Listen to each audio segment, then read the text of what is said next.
Você convive diariamente com crianças que estão em vulnerabilidade social, porque você trabalha na Gaia Mais, que eu tenho o prazer de ser conselheira da Gaia Mais, que é uma ONG incrível que trabalha com habilidades socioemocionais em criança em vulnerabilidade social. Quer dizer, no contraturno da escola, você ensina coisas para essas crianças como compaixão, empatia, meditação e tantas outras coisas. Você acha que a compaixão é de fato uma qualidade inerente ao ser humano? Todos nós temos?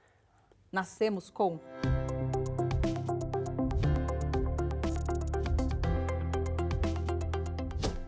Eu acho que a palavra nascer com é um pouco ainda abstrato, mas eu acredito que todos têm a capacidade de desenvolvê-lo. Isso é o mais bonito, né? Eu acho que construímos nossa história a partir da percepção que a gente tem sobre o que a gente vive.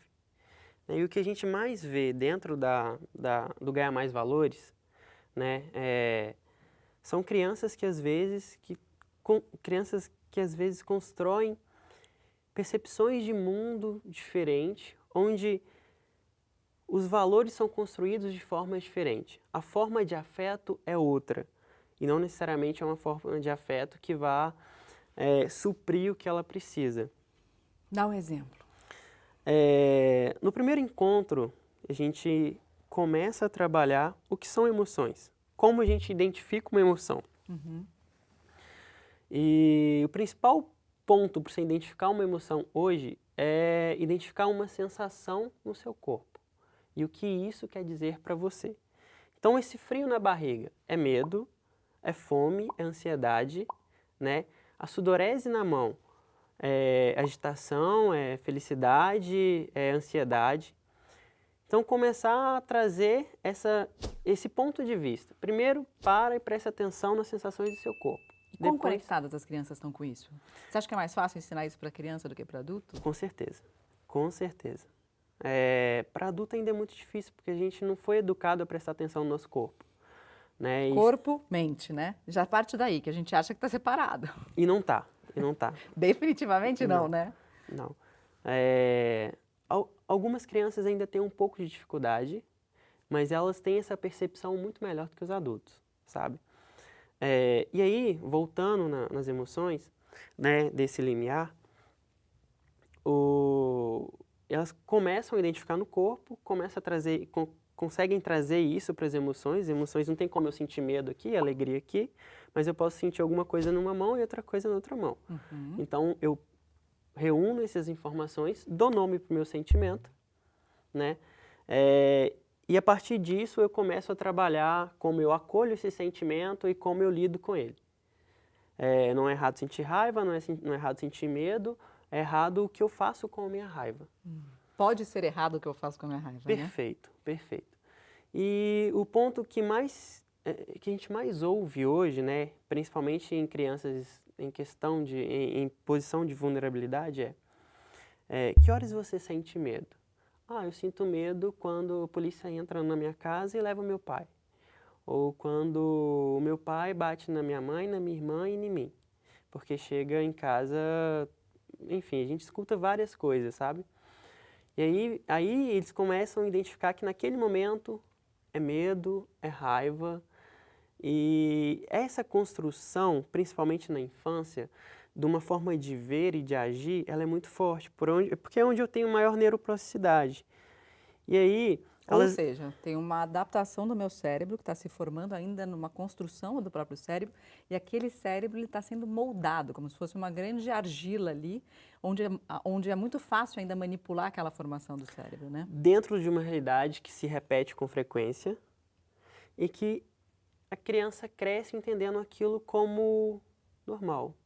Pode ser comum, mas não é normal, né? Isso é muito bom. Pode ser comum, mas não é normal. A gente tem uma tendência hoje em dia de achar que o comum é normal. Por exemplo, outro dia eu estava conversando com uma amiga e ela também trabalha com um grupo de pessoas em vulnerabilidade social e ela falou assim, pô, eu estou assustada, Mari, porque dentro do grupo eles se auto-intitulam como os deprimidos.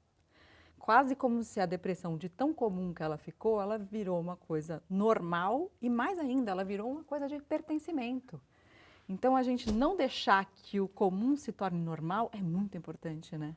Total, total. E aí é um trabalho de reconstrução, ressignificação, principalmente do seu relacionamento consigo mesmo e com aqueles que estão ao seu redor, sabe?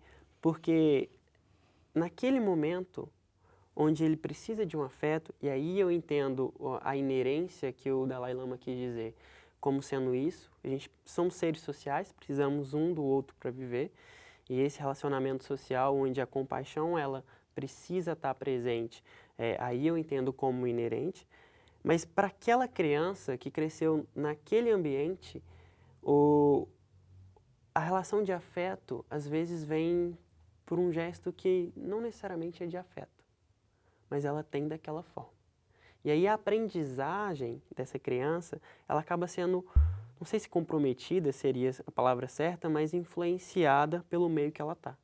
Como ela não tem recursos para lidar com isso ainda, né, eu acabo formando uma pessoa que lá na frente talvez venha a dar problemas para a sociedade. Mas o buraco é bem mais embaixo, bem mais embaixo.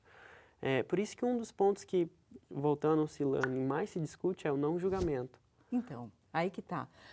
Se essa compaixão, como diz Dalai Lama, pertence a todos nós, quer dizer, está lá, está disponível para que a gente possa treinar, e ao mesmo tempo você tem uma criança que está vivendo uma relação, um contexto familiar agressivo, muito hostil, com dificuldades financeiras, às vezes até com dificuldade para comer, como é que você estimula essa compaixão nessa criança?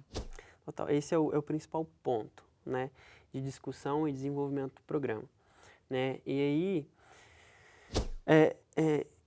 é difícil resumir, mas vamos tentar. Um dos pontos principais que foram discutidos lá e que eu acho que é totalmente relevante, que hoje a gente traz na Gaia Mais através do Mindfulness, a sua... Lá é o curso de Emory, né? Esse curso do C-Learning de Emory que você está falando, que foram discutidos lá. Tá. Exato, perfeito. A sua realidade é onde a sua atenção está. Isso é inerente. Então, se a sua atenção está naquele ponto específico, você se molda a partir, você constrói a sua realidade a partir daquilo. Então, vamos lá. Isso é uma frase para que você guarde na sua memória para todo sempre. A sua realidade está onde a sua atenção está. Portanto, se a minha atenção estiver na violência do meu pai, batendo na minha mãe, aquela será a minha realidade. Se a minha realidade estiver no momento em que minha mãe, depois de sofrer aquela violência, me acolhe, me acarinha, talvez aquela seja a minha realidade. Mas se você pensar, o primeiro passo é começar pelo individual. Então, eu preciso ter atenção no que está acontecendo aqui, para depois entender o que está acontecendo aqui, para depois entender o que está acontecendo aqui. E aí ele começa a trabalhar a compaixão numa perspectiva individual, e isso tem um viés emocional muito grande, porque começa a dar atenção. E atenção na sensação que vai te levar à emoção, para depois entender o que está acontecendo com o outro. E aí eu já inicio um processo, primeiro, de autocompaixão, depois compaixão com o outro, e por fim de interdependência, que foi um dos principais conceitos que foi discutido e que a gente pode absorver no dia a dia, essa interdependência que existe de nós seres humanos uns com os outros, né? Eu estou aqui agora porque eu acordei, um padeiro fez um pão, eu consegui comer, eu vim para cá, peguei um Uber, peguei um avião, vim de Minas Gerais para São Paulo, peguei outro Uber.